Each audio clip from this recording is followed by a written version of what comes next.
मां आत्मा ब्रिकुटी जे विच में वेठी आहियां। निराकार बाप जी संतान। हिन सृष्टि में मां आत्मा हिन शरीर में वेही करे पाठ थी वॼायां। हाणे असां आत्मा आहिनि जो पी परमात्मा सृष्टि ते अची करे असांखे ज्ञान थो ॾे। ओम शांति। अॼु मिठा मिठा श्री बाबा ब्रह्मा जे तन द्वारा चवनि था, मीठे मीठे बच्चे। बाप हाणे ॿारनि खे बाबा चवनि था, मां हाणे तव्हांखे सम्झ ॾियण आयो आहियां न। आत्माउनि खे हिकु ई बार अची करे सम्झ ॾिबी आहे। छो जी ॾाढे समय खां असां सम्झ खां परे थी वियासीं न। इन करे बाबा हर हिकु ॻाल्हि जी सम्झ ॾियण आयो आहे। असां ई त भॻवान खे सॾु था करूं न, असांखे अची करे दुखनि सां छुड़ाए, अशांति सां छुड़ाए। जे मूंखे इहो दुख, इहा परेशानी आहे, त असांखे सम्झ न आहे न दुखनि सां दूर कीअं थी सघंदा आहियूं, अशांति सां कीअं दुख दूर थी सघंदी आहे असांजे जीवन में। इन करे बाबा हाणे असांखे सम्झ ॾियण आयो आहे।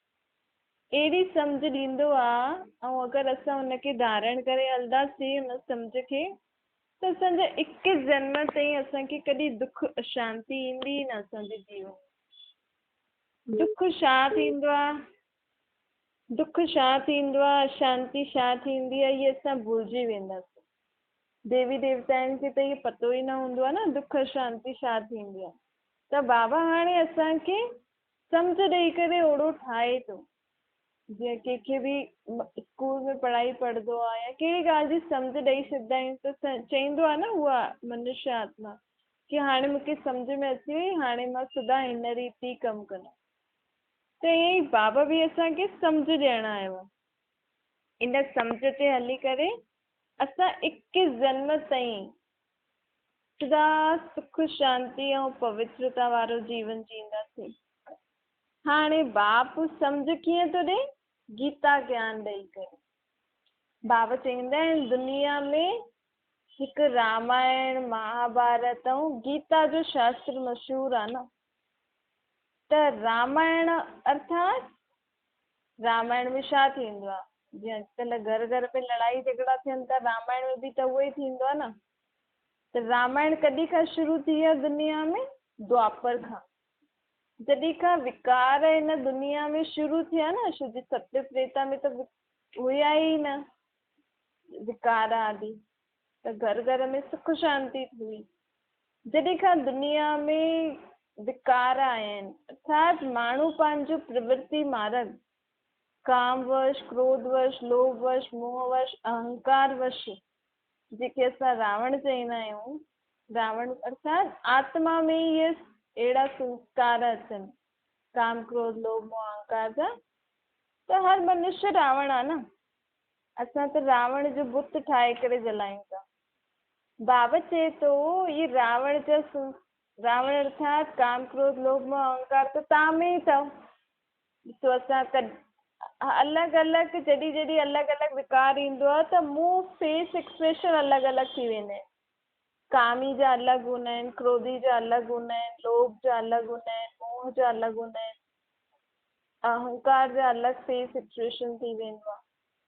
त इहे ई ईर्ष्या, द्वेष, नफ़रत, घृणा, इन्हनि सभिनि खे मिलाए करे ॿिया बि नंढा नंढा बालक आहिनि विकारनि जा, सभिनि खे मिलाए करे 10 शीशनि जो रावण हर आत्मा में आहे। हर आत्मा हिन समय छा थी वई आहे, रावण विचल थी वई। ती आत्मा ही कीअं थी, श्री द्वापर में हिन विकारनि जी प्रवेशता दुनिया में थी। ऐं द्वापर खां ई दुनिया में रामायण शुरू थी वियो आहे। माण्हू त चईंदा आहिनि चलो भई रामायण ख़तम थी, रावण खे जलायो, बसि थी वई पूरी। उहो त पढ़ंदा आहिनि न, लेकिन बाबा चए थो दुनिया में त रामायण अञा ताईं हले थी। दुनिया में त रावण अञा ताईं आहे, रामायण बि थी हले त रावण बि आहे। हाणे हिन दुनिया जी रामायण, हिन दुनिया मां रावण अर्थात विकार कीअं ख़तमु थींदा। केरु हिन दुनिया खे रामायण खां छुड़ाईंदो, रावण खां छुड़ाईंदो। बाबा चए थो कि जॾहिं मां ईंदो आ त मां अची करे तव्हांखे गीता ज्ञान ॿुधाईंदो। गीता ज्ञान सां छा थींदो आहे? आत्मा खे सम्झ मिलंदी आहे। गीता ज्ञान सां आत्मा खे सम्झ मिलंदी आहे कि मां पंहिंजे जीवन में सुख शांति वारो जीवन कीअं जियां। आत्मा स्वयं खे विकारनि खां, बुराइनि खां, आसुरी स्वभाव संस्कार खां मुक्त कंदी आहे। कहिड़े ज्ञान सां? गीता ज्ञान सां। गीता ज्ञान निराकार परमात्मा ब्रह्मा जी तन में अची करे हाणे ॾे थो। हाणे दुनिया में रामायण जो पाठ सदा जे लाइ ख़तम थियण वारो। परमात्मा चैतन्य में असांखे गीता ज्ञान थो ॿुधाए, जंहिंसां असां आत्माउनि जी साफ़ सफ़ाई थी थिए। जीअं जीअं मां आत्मा सुधरदी वेंदमि, उहो मुंहिंजे जीवन में छा ईंदो वेंदो? सुख शांति। अर्थात घर घर में जेके लड़ाई झगड़े थियनि थियूं, इहे ख़तम थींदा वेंदा न। मतलब घर घर में सुख शांति ईंदी, रामायण हूंदी न। त हाणे जेके जेके आत्मायूं परमात्मा खां ज्ञान वठनि थियूं, चलो बाक़ी असांजे घर वारा नथा वठनि गीता ज्ञान, मां एटलीस्ट मां त हिन रामायण जो पाठ पूरो करां न। हाणे मां त पंहिंजो रामायण पूरो करां। मां हाणे गीता ज्ञान ॿुधां थी बाबा खां। हाणे रावण कीअं ख़तम थींदो?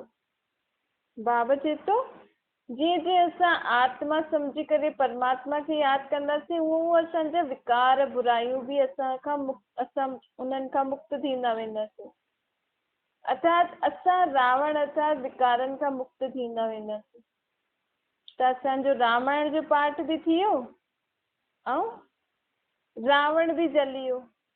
जंहिं ॾींहुं मां आत्मा परमात्मा खे यादि करे स्वयं खे एतिरो संपन्न ठाहे छॾंदमि कि मां घर गृहस्थी में रहंदे सुख शांति सां रहां, उन ॾींहुं मुंहिंजो रामायण जो पाठ पूरो थी वेंदो ऐं मां गीता ज्ञान पूरी रीति अध्ययन करे स्वर्ग जे लाइ वञण जे लाइ तयारु थींदमि।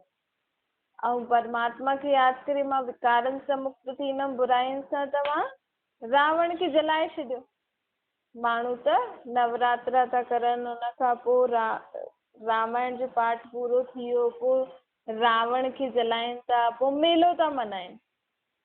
लेकिन बाबा चए थो इहे त असां स्थूल चीजूं सां था करूं न। जीअं नवरात्रा ॾींहुं अखंड जोत जलाईंदा आहिनि, पोइ अलॻि अलॻि व्रत रखंदा आहिनि, अलॻि अलॻि शक्तियुनि देवियुनि जी पूजा कंदा आहिनि। इन जो यथार्थ अर्थ आहे आत्मा परमात्मा जे कनेक्शन में। जॾहिं परमात्मा हिन सृष्टि ते कलयुग जी राति पूरी थींदी आहे, तॾहिं ईंदो आहे न नवरात्रि चईंदी आहे।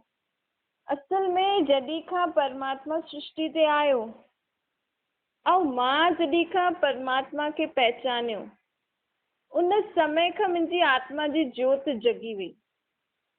त जेको अखंड जोत जगाइण था आत्मिक जोत जगाइण, हाणे मुंहिंजी आत्मिक जोत जगी वई ऐं मां परमात्मा खे यादि करे स्वयं में अलॻि अलॻि शक्तियुनि जी धारणा थी करां।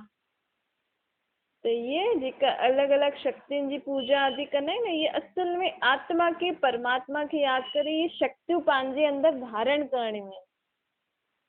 त असल में नवरात्रा अर्थात आत्मा स्वयं खे पहचाने परमात्मा खे यादि करे ऐं इहे पंहिंजे अंदरि शक्तियूं धारण करे, इन जो मतिलबु थींदो आहे नवरात्रि। नव लिखी छॾिया अथनि, लेकिन असल में त ॾाढी सारी शक्तियूं हूंदियूं आहिनि। ऐं जॾहिं खां मां आत्मा परमात्मा खे पहचानियो आहे, तॾहिं खां मूं में सर्व शक्तियूं गुण ज्ञान अचे ई थो, आत्मा में भरिजो थो वञे। जंहिं ॾींहुं मां आत्मा सर्व शक्तियूं गुणनि ज्ञान सां भरपूर थी वेंदमि न, ऐं पंहिंजे अंदरि जेका बि विकार आदि बुराइयूं आदि ख़तमु थींदा वेंदा, सुठी चीजूं ईंदी वेंदियूं त बुरी चीजूं आपे ई ख़तमु थींदी वेंदियूं न। त पोइ उन ॾींहुं मुंहिंजो छा थी वियो? मां रावण खे जलाए छॾियो। हाणे देवियुनि जी पूजा थी वई, सभिनि आत्माउनि पंहिंजे अंदरि परमात्मा का शक्ति धारण कई। मां आत्मा हाणे मां रावण अर्थात बुराइनि खे पूरी रीति जलाए छॾियो। त नवरात्रा खां पोइ दशहरो मतिलबु आत्मा सुठी शक्तियूं गुण धारण करे रावण खे सदा जे लाइ जलाए करे भस्म करे छॾंदी आहे। ऐं जो मेलो लॻंदो आहे हुनजो मतिलबु छा आहे? जॾहिं मां आत्मा सदा स्वच्छ थी वेंदमि, मूंमें सर्व गुण, सर्व शक्तियूं, सर्व ज्ञान जेको परमात्मा वटि आहे उहो मूं में अची वेंदो मुंहिंजे आत्मा में, त मां आत्मा कीअं थी वेंदमि? बाबा जीअं थी वेंदमि न। जे ॿार खे बि सेखारींदे सेखारींदे ॿार बि माउ पीउ जीअं कमु करणु लॻी वेंदा आहिनि न, माउ पीउ जीअं सम्झ अची वेंदी अथनि, मतिलबु वॾा थी वेंदा आहिनि। ईअं ई आत्मा बि परमात्मा खे यादि कंदे कंदे सर्व शक्तियूं गुणनि ज्ञान सां भरपूर थी वेंदी आहे। अर्थात परमात्मा बाप जहिड़ी थींदी आहे, आत्मा परमात्मा न थी वेंदी आहे। आत्मा में उहे सर्व शक्तियूं गुण अची वेंदा आहिनि जेका परमात्मा में आहिनि। त पोइ मेलो थी वियो न, मिलन थी वियो आत्मा परमात्मा जो, अर्थात ॿई सेम थी विया। त बाबा चए थो इन रीति मां हर 5000 साल में हिकु बार तव्हांखे शक्तियूं ॾींदो आहे, तव्हां धारण करे विकारनि खे, रावण खे पंहिंजे अंदरि ख़तमु कंदा आहियो ऐं मूंसां मिलन मल्हाईंदा आहिनि। मेलो मतिलबु मिलणु, आत्मा परमात्मा सां मिले। ईअं रीति असांखे नवरात्रा ऐं दशहरो मेलो मल्हाइणो खपे। असल में आत्मा परमात्मा जी सूक्ष्म ॻाल्हियुनि खे माण्हू स्थूल चीजुनि में ॾेखारे छॾींदा आहिनि। स्थूल देवियुनि खे सजाईंदा आहिनि, स्थूल रावण खे जलाईंदा आहिनि, स्थूल मेलनि में वेंदा आहिनि। पर हिते कहिड़ी ॻाल्हि आहे? आत्मा परमात्मा जॾहिं हर संगम युग ते ईअं कंदी आहे आत्मा बाबा खे यादि करे, उनजो पोइ भक्ति मार्ग में यादगार ईअं थींदो आहे। त बाबा चए थो हाणे मां तव्हांखे सच सच गीता ज्ञान थो ॿुधायां। रामायण अर्थात हिन दुनिया में रावण जी प्रवेशता, जॾहिं प्रवेशता थींदी आहे तॾहिं खां रामायण शुरू थी वेंदो आहे। हाणे रावण खे ख़तमु कीअं करो? बाबा चए थो हाणे रावण खे ख़तमु करण लाइ महाभारत बि थी हले। ॾिसो महाभारत अर्थात लड़ाई झगड़ा, दुनिया में किथे बीमारियूं थी हलनि, किथे हिक ॿिए सां माण्हू लड़नि था, किथे प्रकृति क्रोध में अची वई आहे। त महाभारत अर्थात हिन दुनिया जी साफ़ सफ़ाई, हिन दुनिया मां रावण जी हर हिकु चीज खे ख़तमु करणु, जे चीजुनि सां दुनिया में विकार बुराइयूं वधनि था। ऐं गीता अर्थात आत्मा जी साफ़ सफ़ाई। असां हाणे गीता ज्ञान सां छा था करूं? असांजी आत्मा में जेको बुराइयूं आहिनि उन्हनि खे कढूं था हिन ज्ञान सां। ऐं महाभारत अर्थात जेका माण्हू लड़ाई झगड़ो करे दुनिया में सभु पुराणियूं चीजुनि सां विनाश, उनजो विनाश थी वेंदो महाभारत जी लड़ाई सां। त बाबा चवनि था रावण जो नाश कॾहिं थींदो? माण्हू त रावण खे जलाइनि था, सोचनि था रावण जली वियो, लेकिन पूरी दुनिया मां रावण कॾहिं वेंदो? जॾहिं महाभारत लड़ाई लॻंदी। हिकु ॾींहुं रावण खे जलाइण सां रावण ख़तमु न थी वियो आहे। रावण पूरी रीति पूरी दुनिया मां अर्थात रावण जा इहे विकार, इहे रावण जो विकार आहिनि, बुराइयूं आहिनि, इहे दुनिया मां कीअं ख़तमु थींदियूं? जॾहिं दुनिया जी सभु पुराणी सामग्री, मनुष्य आत्माउनि जा पुराणा शरीर सभु ख़तमु थी वेंदा। ऐं आत्माउनि जी साफ़ सफ़ाई केरु थो करे? हाणे परमात्मा गीता ज्ञान ॾेई करे थो करे। त बाबा चए थो हर शास्त्र जो पंहिंजो पंहिंजो मतिलबु आहे। द्वापर युग खां रामायण शुरू थी आहे दुनिया में, हाणे तव्हां गीता ज्ञान ॿुधो था त तव्हांजे लाइ त रामायण ख़तमु थी वई। हाणे असां गीता ज्ञान था ॿुधूं, आत्मा जी सफ़ाई था करूं। ऐं महाभारत लड़ाई सां रावण जी पूरी दुनिया ख़तमु थी वेंदी। पोइ हिते छा ईंदो? परमात्मा राम जो राज्य। त महाभारत सां रावण जो विनाश थींदो ऐं परमात्मा राम जो राज्य ईंदो, स्थापना थींदी। हाणे परमात्मा राम जे राज्य में जेकियूं बि आत्मायूं वञणियूं आहिनि उहे सभु हाणे छा थियूं करनि? गीता ज्ञान थी ॿुधनि। परमात्मा जेको ब्रह्मातन द्वारा गीता ज्ञान ॿुधाए थो उहो ॿुधनि थियूं। हाणे माण्हू खे ॿुधायूं बाबा भॻवानु गीता ज्ञान थो ॿुधाए त कृष्ण खे ढूंढण लॻी वेंदा, छो जी शास्त्रनि में लिखियलु आहे गीता में कि कृष्ण भॻवान वाच्य है। लेकिन बाबा चए थो कृष्ण जी दुनिया खे हिन दुनिया में स्थापना करण जे लाइ त गीता ज्ञान ॾियणो आहे न। कृष्ण त ओड़े रूप में सतयुग में ईंदो, हिते थोड़ी ईंदो। हिते बाबा चए थो कि मां कृष्ण जी आत्मा जे शरीर में आयो आहियां। ॾिसो गीता में भले लिखल आहे कृष्ण भॻवान वटि, लेकिन जीअं गीता पढ़ी हूंदी न, उन में साफ़ साफ़ लिखल आहे कि मूंखे पंहिंजो शरीर न आहे, मां प्रकृति जो आधार वठंदो आहियां, मां जनम मरण में न ईंदो आहियां, मां कल्प जे संगम युग ते ईंदो आहियां, युगे युगे न ईंदो आहियां। ऐं हुन में इहो बि लिखल आहे कि मां हर 5000 मतिलबु कल्प पूरो थींदो आहे, हुन खां जॾहिं नयो कल्प शुरू थींदो आहे हुन समय ईंदो आहे। माण्हुनि त युगे युगे लिखी छॾियो अथनि। बाबा चए थो ऐं ॿियो गीता जेको ज्ञान आहे, गीता ज्ञान में उहो चए थो न कि मूंखे यादि करिणो अथव त पंहिंजी देह जी संबंधनि खे भुलिजो। त कृष्ण खे त पंहिंजी देह आहे, कृष्ण छो चईंदो मूंखे यादि करिणो अथव त देह जा संबंध भुलो। कृष्ण जो छो चईंदो कि मां प्रकृति जो आधार वठी ईंदो आहियां, हुनखे त ख़ुदि जो शरीर अथसि। त ॿियूं बि ॻाल्हियूं गीता में अहिड़ियूं आहिनि जंहिंसां इहो सिद्ध थिए थो कि इहो कोई अहिड़ी आत्मा थी गीता ज्ञान ॿुधाए जंहिंखे ख़ुदि जो शरीर न आहे। असांखे ॾेखारे में कृष्ण ॾेखारे अथनि गीता ज्ञान, ऐं गीता में लिखल आहे भगवान वाच्य। कृष्ण भगवान थोड़ी आहे, कृष्ण त देवता आहे, शुद्ध शरीरधारी आहे। भगवान अर्थात जो सभिनि जो हुजे, जंहिंजो पंहिंजो शरीर न हुजे। कृष्ण के सभु धर्म वारा थोड़ी मञदा, त कृष्ण भगवान त थी न सघंदो आहे, कृष्ण त देवता आहे। त हाणे निराकार परमात्मा कंहिंजे तन में आयो आहे? कृष्ण जी आत्मा जे 84 वाले शरीर में। कृष्ण जी आत्मा जो सतयुग में पंहिंजो ओड़ो रूप वठी ईंदी न, खणी ईंदी, उहो रूप उन सतयुग में ई हूंदो ओड़ो रूप। हिते त ओड़ो रूप मिली नथो सघे, छो जो उहो त सतो प्रधान तत्वनि जो ठहियल उहो शरीर हूंदो। त परमात्मा कंहिंजे शरीर में आयो आहे? कृष्ण जॾहिं पूरो चक्कर काटे 84 जन्म पूरे करे छॾंदो, ऐं जेको हिन कलयुगी दुनिया में जेको तन वठंदो आहे कृष्ण जी आत्मा, उन जे 60 वर्ष जी आयु खां पोइ परमात्मा हुन में प्रवेश थींदो आहे।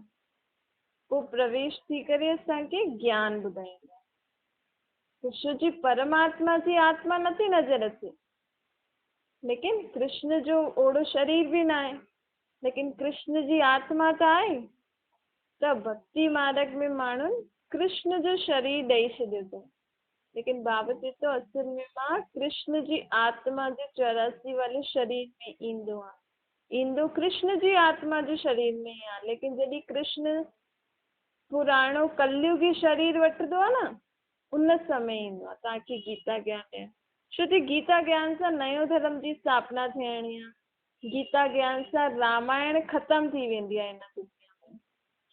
ॾिसो हाणे अगरि असां सुठी रीति बाबा जी हर ॻाल्हियूं मञी करे हलूं, घर गृहस्थी में रहंदे हुए पवित्र रहूं, हिक ॿिए जे लाइ बुरो न सोचूं, बुरो न ॻाल्हायूं, आत्मा परमात्मा खे यादि करे पंहिंजे अंदरि शक्तियूं धारण करे, त घर घर में सुख शांति आपे ई अची वेंदी।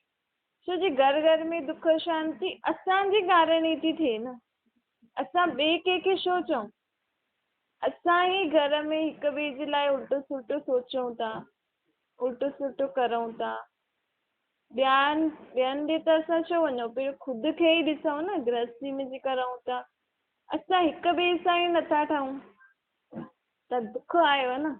हिन करे बाबा चए थो घर गृहस्थ में रहंदे हुए तव्हां मुंहिंजी मत ते हलो त स्वर्ग जी हिते ई तव्हांजो घर गृहस्थ सुख शांति थी वेंदो, त इहे ई स्वर्ग थी वेंदो।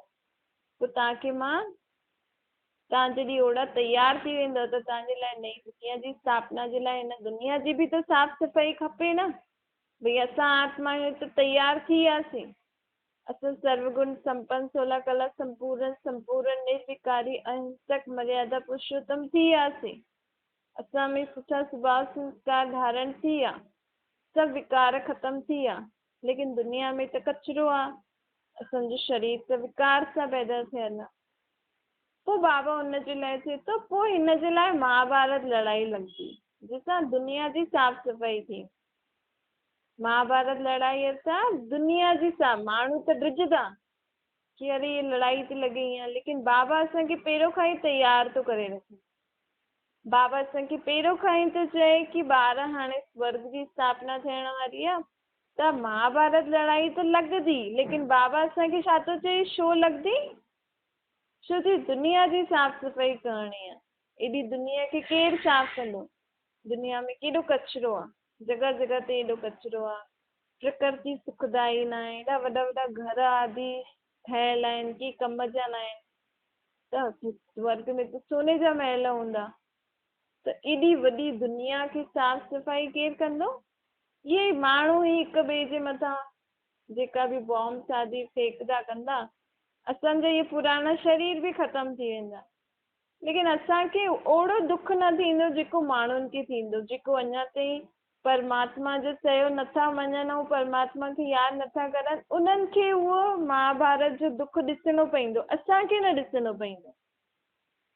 छो जी असां हाणे आत्मा सम्झी करे परमात्मा खे यादि करण जो जेको अभ्यास था करूं न, इन सां असां अंत समय जॾहिं दुनिया में इहो कमु थींदो, स्वर्ग जी स्थापना थियणी हूंदी, त अंत समय जॾहिं दुनिया जी साफ़ सफ़ाई थींदी, उन समय असां दुखी थी करे शरीर न छॾंदासीं।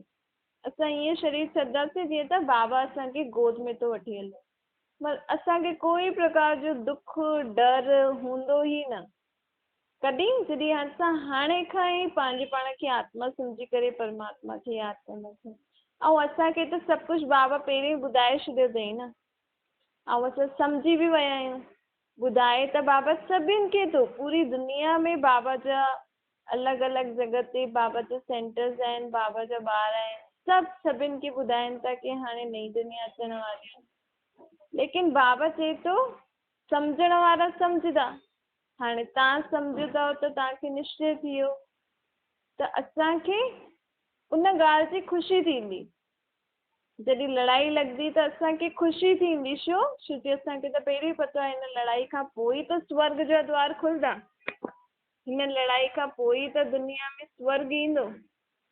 त असां त दुख जी दुनिया खां त सभु परेशान थी विया आहिनि न। असां त तयारु आहियूं कॾहिं ख़तमु थिए त असां स्वर्ग में वञूं। त इन रीति बाबा पंहिंजे ॿारनि खे पहिरियों खां ई थो तयारु थिए। त बाबा अॼु ॿुधाए थो कि हाणे दुनिया में गीता जो ज्ञान शुरू थी वियो आहे ऐं रामायण जो पाठ ख़तमु थी वियो। लेकिन जो माण्हू अञा ताईं गीता ज्ञान नथा ॿुधनि, उन्हनि जे लाइ अञा ताईं रामायण हले थी, असांजे लाइ गीता ज्ञान शुरू थी वियो। ऐं महाभारत लड़ाई त लॻे ई थी न। त हिन जो यथार्थ मतिलबु इहो आहे, जेको हिन शास्त्रनि में जेकी कहानियूं आदि ॿुधाईंदा आहिनि, महाभारत में ईअं थियो, रामायण में ईअं थियो, अॼुकल्ह घर घर में इहा ई कहानी आहे न। दुनिया में इहा महाभारत वारी लड़ाई त हले ई थी। त इहे सत्युग त्रेता में जॾहिं श्री राम सीता हुया, या सत्युग में श्री कृष्ण राधे हुया, या लक्ष्मी नारायण हुया, या त्रेता में राम सीता हुया, हुन समय जी कोई बि कहानी न आहे जेकी ॾेखारींदा आहिनि न। रामायण में राम जी सीता सां ईअं थी वियो, कृष्ण हिन खे मारे, कंस खे मारे, कृष्ण गीता ज्ञान ॿुधाई, कृष्ण हीअं कई, इहे सभु सत्युग त्रेता जी कहानी न आहिनि। इहे सभु द्वापर युग खां जो मनुष्य आत्मा जीअं हले पई विकारनि जे वश थी करे, जीअं मनुष्य आत्मा जी गर्भग्रस्ती थी वई, जीअं दुनिया जी हालतियूं हाणे हलनि थियूं, इहे सभु कहानियूं द्वापर युग खां लिखल आहिनि। सत्युग त्रेता में राम जी सीता खे कोई अख ईअं बि करे न ॾिसी सघंदा। राम जी छा उते कोई दुनिया में हुननि जी राम सीता जी दुनिया में कोई कंहिंखे बि बुरी दृष्टि सां या हिन वीचार सां कोई ॾिसंदो ई न आहे, कोई अहिड़ो बुरो कर्म हूंदो ई न आहे, कोई हिंसा हूंदी ई न आहे। उहो त दुनिया ई सुख शांति जी हुई। हाणे उहे दुनिया परमात्मा स्थापना थो करे। छो जी राम सीता खे राज्य या लक्ष्मी नारायण खे जो सत्युग में लक्ष्मी नारायण ईंदो, त्रेता में राम सीता ईंदो। इन ॿिन्हिनि खे राज्य भाग खे हाणे परमात्मा ॾे थो। सत्युग त्रेता परमात्मा राम जे राज्य में कोई दुख शांति न थींदी। द्वापर युग खां रावण जो राज्य शुरू थींदो आहे न विकारनि जो, तॾहिं खां दुख शांति शुरू थींदो आहे। दुनिया में ॿ राज्य हलंदा आहिनि। सत्युग त्रेता में परमात्मा राम जो राज्य हलंदो आहे, द्वापर कलयुग में रावण जो राज्य हलंदो आहे। हाणे रावण जो राज्य ख़तम थियण वारो आहे। महाभारत लड़ाई सां रावण जो राज्य ख़तम थींदो ऐं परमात्मा राम जो राज्य ईंदो। ऐं परमात्मा राम जे राज्य में मनुष्य आत्मा जा कर्म, सोच, संबंध, व्यवहार, ॻाल्हाइण वग़ैरह कीअं हूंदो, आत्मायूं हुते कीअं रहंदियूं पंहिंजो शरीर द्वारा, कीअं हुते प्रवृत्ति मार्ग हलंदो, हुते कीअं पढ़ाई कंदासीं, कीअं खेल खेॾंदासीं, हुतां जी दुनिया कीअं हूंदी, हुनजो ज्ञान हाणे बाबा असांखे ॾे थो, गीता ज्ञान ॾेई करे। हुनजो ओड़ा जेकी आत्माउनि जो सत्युग में संस्कार हूंदा, उहे संस्कार हाणे बाबा असांखे धारण थो करे गीता ज्ञान ॾेई करे। ऐं जो भागवत में चरित्र लिखिया आहिनि कृष्ण जा, कृष्ण हीअं कई हीअं कई, बाबा चए थो सत्युग में कृष्ण अहिड़ा कोई कर्म कंदो न आहे। ये जेका भी चरित्र आदि आहिनि, ये असुल में हाणे शिव बाबा जॾहिं ब्रह्मा जे तन में आयो, कृष्ण जी आत्मा जे शरीर में आयो आहे, त जॾहिं खां शिव बाबा आयो आहे न हिन शरीर में, तॾहिं खां जो भी कार्य थिया उन्हनि सभिनि जी कहानी वेही करे भागवत में लिखियो अथनि। जी भागवत में लिखिया है न, कृष्ण कपिड़ा चुराई। असल में कृष्ण कपिड़ा न चुराई, जॾहिं खां शिव बाबा आयो आहे त शिव बाबा असांखे चए थो पंहिंजे देह रूपी भान, पंहिंजे हिन देह रूपी कपिड़े खे भुलिजो, मूंखे यादि कर। त इहे परमात्मा असांखे चए थो कि पंहिंजो देह रूपी कपिड़ा भुलिजो, मूंखे निराकार रूप में यादि करो। उन जे बदिले लिखी छॾियो अथनि कृष्ण कपिड़ा चुराई। कृष्ण कपिड़ा थोड़ी चुराईंदो सत्य में, ही त परमात्मा राम कृष्ण जी आत्मा में जे वारे शरीर में अची करे असांखे इहे सभु चए थो। थींदे न गोप गोपियूं नंगे पांव कृष्ण जी मुरली ॿुधण वेंदा हुया।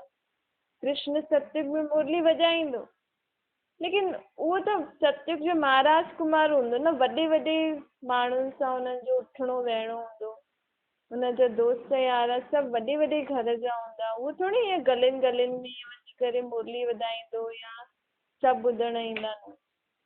इहे त हाणे परमात्मा जेके असांखे ज्ञान जी मुरली ॿुधाए थो न, हिन मुरली खे ॿुधण लाइ मनुष्य आत्मा पंहिंजे देह जो भान भुलिजी वेंदी आहे।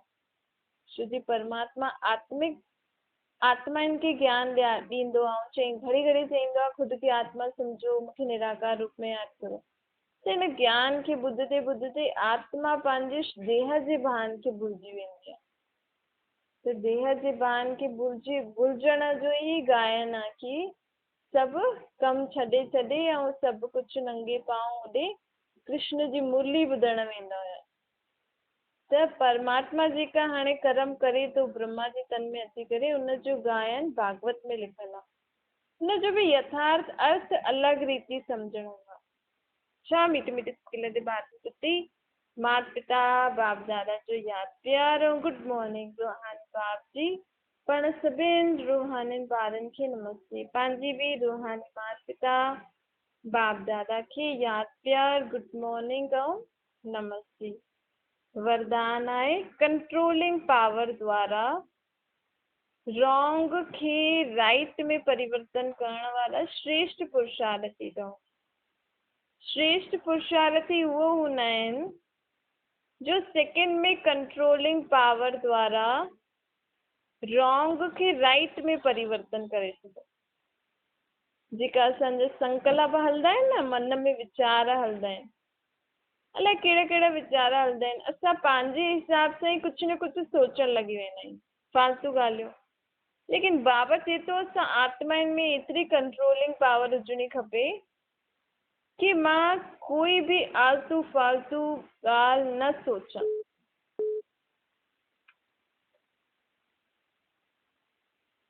मुंहिंजो मन कोई बि आलतू फालतू ॻाल्हि न सोचे। बाबा चए थो तव्हां में इहे कंट्रोलिंग पावर हुजणी खपे कि मां आत्मा कोई बि अहिड़ो वेड़ो वीचार न सोचां। मन में कॾहिं कहिड़ो वीचार थो अचे, कॾहिं कहिड़ो वीचार थो अचे, त इहे न मां हुनखे सोचणु लॻी वञा, उनखे परिवर्तन करां। मूं में एतिरी बि शक्ति हुजणी खपे, उनखे परिवर्तन करां, व्यर्थ खे कंट्रोल करणो अचे असां आत्माउनि खे। सम्झंदा बि आहियूं असां कि इहो ग़लति आहे, ईअं न सोचूं। ईअं सोचदे सोचदे अधु घंटो 1 घंटो बितजी वेंदो आहे। छो जी बाबा चए थो जॾहिं व्यर्थ सोचंदा आहियूं न त व्यर्थ जी सोच हिकदमि पानी जे बहाव जीअं हूंदी आहे। व्यर्थ ॻाल्हियूं ॾाढी जल्दी जल्दी मन में हलंदी रहंदियूं आहिनि। त जॾहिं बि तव्हांजे मन में कोई ॻाल्हि जल्दी जल्दी जल्दी जल्दी हले थी, मथो भारी थो थिए, हुन खां पहिरियों ई तव्हां हुनखे शांति करे छॾियो, उनखे कंट्रोल करो या कुझु न कुझु सुठो सोचणु लॻी वञो। उन ॻाल्हि खे थोरी देरि लाइ भुलिजी वञो, कुझु आहे ई न अहिड़ो। ईअं बाबा चए थो ईअं कंदे कंदे कंदे ब्रेक लॻाइणु सिखो। असांखे अगरि गाॾी हलायूं, ब्रेक अगरि असांजे हथ में न हुजे ऐं साम्हूं कुझु न कुझु ईंदो हुजे, असां हलंदा हलूं त एक्सीडेंट थी वेंदो न। ईअं ई बाबा चए थो तव्हांजे मन में जेका वीचार था हलनि न उन्हनि खे ब्रेक लॻायो। जॾहिं बि कोई बि वीचार अचे थो त हुनखे सोचणु न लॻी वञो, पहिरियों ॾिसो सही आहे न आहे। सोचण सां फ़ाइदो आहे कि मथो ख़राबु थी वेंदो।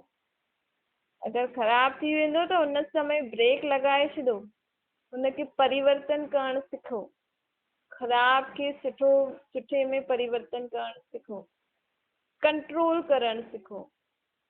स्लोगन आहे पंहिंजे सुभाउ खे सरल ठाहे छॾियो त असांजो समय व्यर्थ न वेंदो। असांजो सुभाउ अगरि सरल थी वेंदो, इज़ी नेचर, जीअं ॻाल्हि आहे, जीअं माहौल आहे, उन रीति असां परिवर्तन करो। कॾहिं कॾहिं असां ॿारनि सां बि ज़िद में अची वेंदा आहियूं न, वॾा बि न, जेको मां चवां थी ईअं ई करे। हाणे ॿार त ॿार आहिनि, जेसिताईं उहो सम्झे, असांखे उन्हनि जे हिसाब सां पंहिंजे पाण खे परिवर्तन करिणो आहे। ॿार जेको वॾनि खे सिखाए सघंदा आहिनि न, उहो कोई बि न सिखाए सघंदा आहिनि। ॿार असांखे ॾाढी सारी चीज़ूं सिखाए सघंदा आहिनि, सहन शक्ति सिखाईंदा आहिनि, हर हिकु ॻाल्हि जी सम्झ। अगरि असां ॿारनि जे हिसाब सां सोचंदासीं उन्हनि जी ॻाल्हियुनि खे, त असांखे बि सम्झ में ईंदो कीअं हिकु नंढो ॿारु हुनजो धीरे धीरे सम्झणु ॻाल्हाइणु वधंदो थो वञे, उन्हनि जी सोच छा आहे। असांखे इहे सभु सिखणो खपे। हीअं न असां पंहिंजी ॻाल्हि में एॾा परेशान आहियूं पंहिंजे जीवन में, ॿार खे सम्झो न, ॿियो ई हुनखे मारणु डांटणु लॻी वञो। त तंहिंखां बाबा चवंदा आहिनि कि पहिरियों ख़ुदि सुबुह सुबुह जो उथी करे ख़ुदि जे मन खे शांति करो, पोइ ॿारनि खे उथारे करे उन्हनि खे संभालो। असां छो जी जीवन में अॼुकल्ह ईअं ई आहे न, कोई बि ॻाल्हि अचे थी, कोई बि कोई ॻाल्हि जे मथां क्रोध आहे त उहो ॿारनि जे मथां ई थो निकिरे।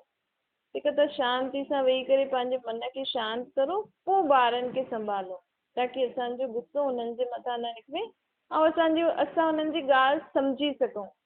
उहो बि असांजी ॻाल्हि पोइ आराम सां सम्झंदा जॾहिं असां शांती सां मन सां हुन सां व्यवहार कंदासीं त। चऊं।